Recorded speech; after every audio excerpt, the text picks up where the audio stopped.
অশান্ত সাগর। এই জায়গা কি অশান্ত লাগতেছে দেখতে, মনে হচ্ছে কি গর্জন শুরু হয়েছে এইটুকের মধ্যে। মাঝখানে তো অবস্থা খারাপ হয়ে যায়।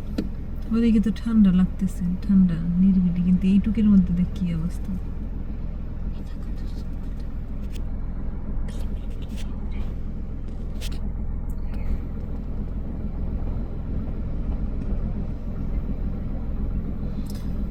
যায় বাসায় যখন পেশাব করবি না তখন হাতের ভিতরে পেশাব করিস, কোনো জায়গাতে বৃষ্টি